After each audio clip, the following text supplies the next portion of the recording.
Good afternoon, everybody, and welcome back to Twist Gaming. We are here live from Origins 2019, giving you a front row seat to some of the best board game coverage in the industry. We are here today with Tom from Kosmos. Thank you so much for joining me. Thanks for having me. I know it's super busy down at the convention floor, so I appreciate you taking some time. We went down there to go visit you real quick, and your booth was incredibly hectic, which is good. Yeah. Good for you. It has been a great week because we've been so busy. I think we've outgrown our booth. Really? Yeah. Congratulations. Yeah. It's great. Yeah. Pretty happy about it. What are the big things that people are coming to the booth for this time? So we have 3 new games that we're demoing that aren't available for sale yet. This is one of them, and so those have been super popular. And we also just released an exit game. Yeah. And those just, they're fantastic. Yeah, they sell well. So our register's just been going crazy.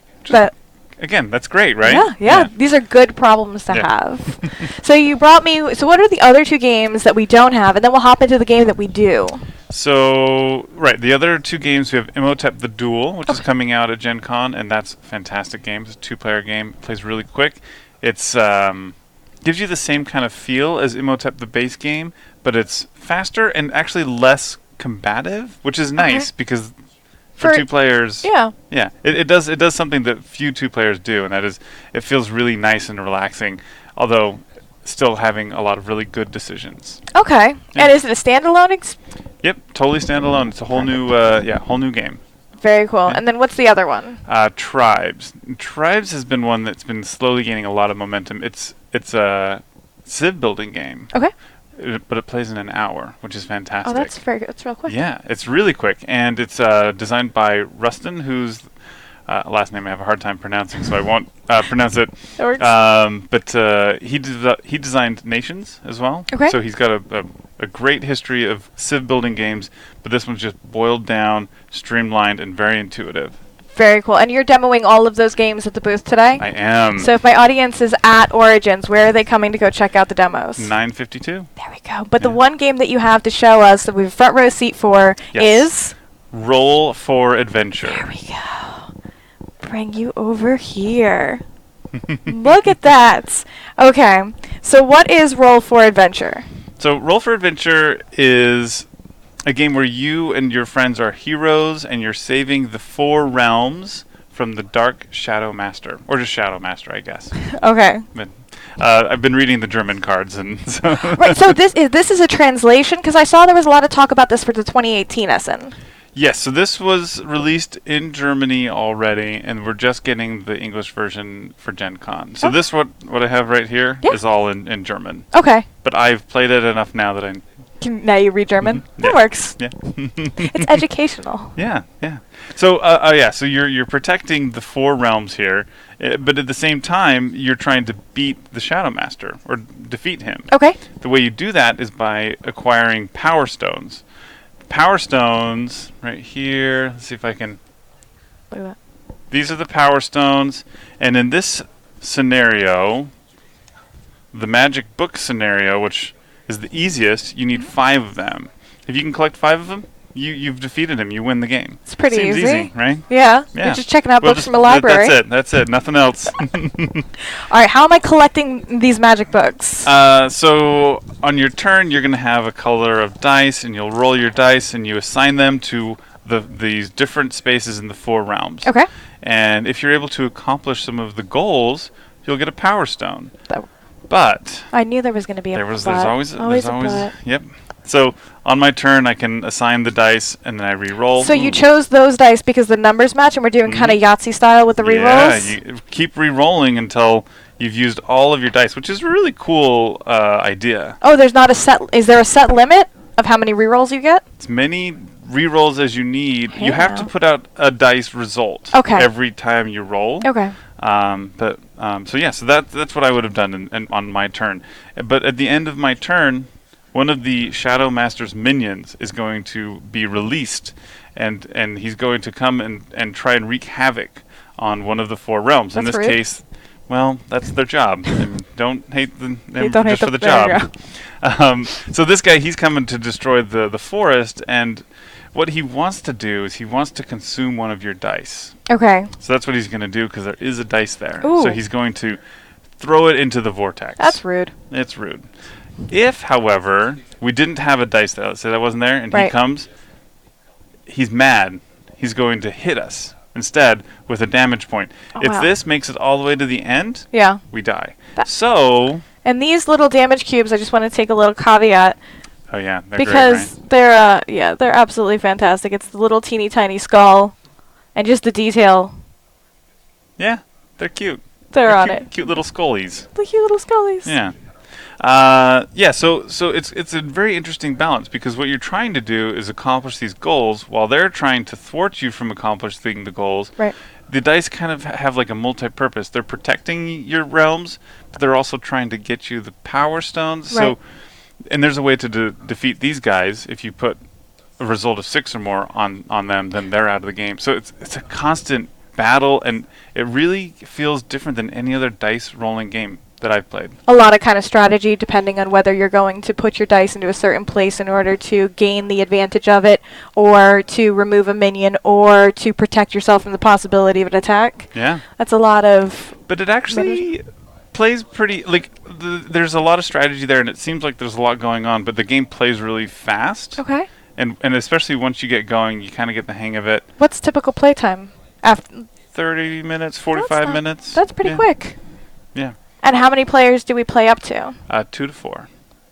Okay. Yeah. So what, in your experience, is different between a 2-player game and a 4-player game here? I feel like with games when you have to manage a lot of things going on, just that change from 2 to 4 Yeah, can yeah. sometimes be impactful. It does make a difference. Now, with 2 players, you'll get your color of dice plus some. Okay. So it does kind of help, but I still think that 2 players harder.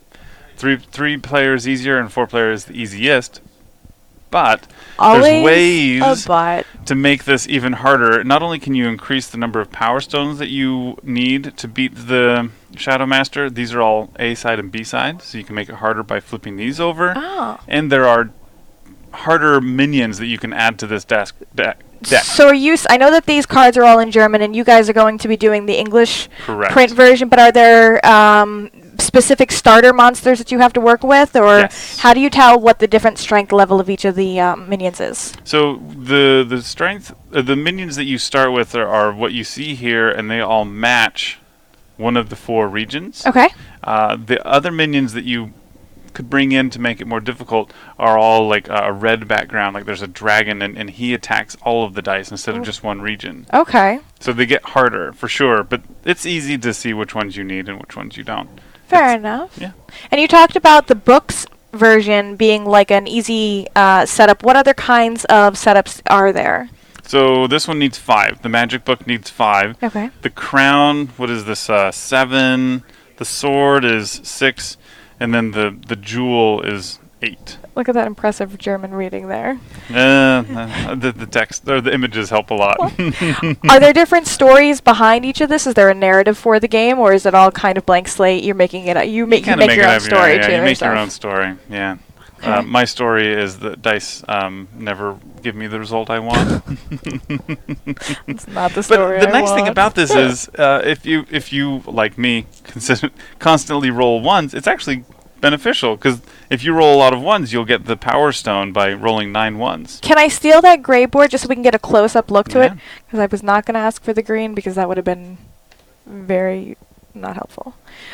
Is it significant which one of the quadrants are next to the other? Not necessarily. No, they do have like little keys that hold them together. But this one's really cool. You'll notice there's 3 different dice results there. So the one here, here, and here? Yeah. So if you fill in the 2s with 4 2s, Okay. you've broken that barrier. This one here. Yep. Okay. It gets removed from the game, and then if you break the other 2, then you get a power stone. If you break Okay. all 3 of them, you get the power stone. Which is this icon? Okay. Yep. And then those barriers go back, and you can do it again. Oh, okay. So that's how you can get like up to 8 power stones, is because you can do these again and again. That makes sense. So essentially, if you find that this strategy works out really well for you, I mean, you're going to have minions coming through and attacking you in all sorts of places, but if you're really happy with that strategy and Yeah. trying to break those barriers, you could essentially stick to one quadrant and gather your points that way. Yep. And what if this is the power stones here? Yeah, those are the power stones, and they exist in that like I don't know what you would call that, like a jewel box or. Yeah. The green one is not going to look It's real nice, great. thick cardboard. I like the quality of the components. And I should say that also this is a really cheap game. It's $34.95. Oh, really? MSRP. For the huge box? For the big box, big chunky cardboard components. All the dice? Nice dice and these cool little skulls. Yeah, it's a great game. Fantastic. And so this is a Gen Con release? Yes. Wonderful. And how is this it's going to be a Gen Con release, you have to come to the booth to get it at the Gen Con? Well, I'm glad you asked because actually we are planning a big release date as August 1st. So retail stores should also be able to have it by then. Oh, that's fantastic. Yeah. So if you're not able to make it to Gen Con, you can still make it out to your friendly local, your FLGS, Yes. to pick it up as well. Mm-hmm. Yeah. That's awesome, Tom. Yeah. Do you guys have anything else coming down the pipeline that you want to make sure that our audience knows about? I'm very excited about a game that I just play tested. Okay. It's the adventure games, and I don't have a box for it yet, but I do have. And I don't even. Yeah, you didn't even see this in my bag, but No. I have this little poster. Huh? Look at that. Huh? Oh, I remember getting a peek at this at Toy Fair. Yeah, these That's are very cool. cool. They're in the same family as like the Exit games. Right. But they're totally different. They're a lot of fun. I just played them and I'm just totally in love with them. So Look, I'm I can see how excited you are just on your face. That's adorable. What Yeah. makes these very different from the Exit games? So instead of being puzzle driven, they're more story driven, and you're going around, you're trying to find things and figure things out. But they're not really puzzles as much as kind of like adventure video games where you're just going around. You collect something. You're like, oh, I just got a broom. Like, I don't know what to do with this. Do I sweep the floor? And you can do that. You can try sweeping the floor, but that may not do anything. Or maybe you'll It'll find make the something. floor cleaner. Well. In the dungeon, that's not going to help. I guess So not. there's the dungeon, and then there's Monochrome, which is kind of like an secret evil labby. corporate, secret lab. So Very cool. Well, Yeah. Tom, thank you so much for coming on and showing us all of your great games. If our viewers want to know more about Thames and Cosmos or the board games that Cosmos is putting out, where can they go to learn more? thamescosmos.com. We also have a Facebook, a Twitter, and an Instagram account, so you can find us there. You're all over the place. We're all over the place. Yeah. Awesome. Tom, thank you so much for coming on and spending some time with me. Thank you. Stay tuned for some live board game coverage coming right back. Bye.